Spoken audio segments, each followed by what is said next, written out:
আরে প্রদীপ, এই সাদ কি তোর মাল কম দেয় না সাদের কাছে তুই টাকা কম দিস? মাল কিন্তু তোর কাছ থেকে আমি কোনোদিন একের মতো পাইনি। সাদ মাল কম দেয় না তুই টাকা কম দিস? সে যাই হোক, পৃথিবীর মতো যদি কেউ যেন আমাকে মাছ ধরে ন্যায্য মূল্যে বিক্রি করতো, তো তার জন্য কিছু না করতে পারতাম, মনের থেকে এটা দোয়া করতাম। মাল জিনিস নিয়ে কি নেটা গেঞ্জাম করা যায়?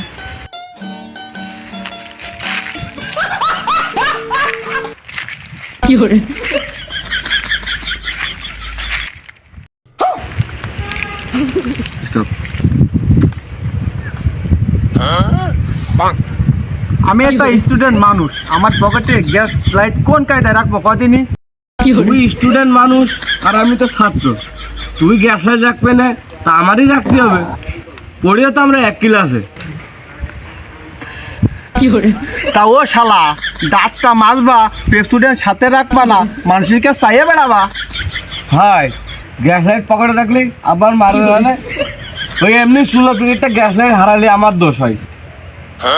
হ্যাঁ, তোর আব্বাই মারে আর আমার তো প্রায় খালু হয়। তোর কাছে গ্যাস লাইট পালি মারে আর আমার কাছে গ্যাস লাইট পালি আমার চুমো দেবে নে, ভালোবাসবে নে। হ্যাঁ ও প্রদীপ, তুই একাই খা, আমার আর দিস না। টাকা তো মনে হয় তো শুধু একাই দিয়েছিস। ওই এক কাজ কর, তুই মনের সুবিধ টান আর আমি তো টানগুলো খাতায় নোট করি। ওই দেখ, মাল খাচ্ছিলাম বলে মনে নেই। না, তুই এরম ভাব করিস, মাল মনে জানাই যেন আমি তোর কাছে সেল বন্ধক দিই। ক্ষমা করে দাও প্লিজ, প্লিজ আমাকে ক্ষমা করে দাও প্লিজ।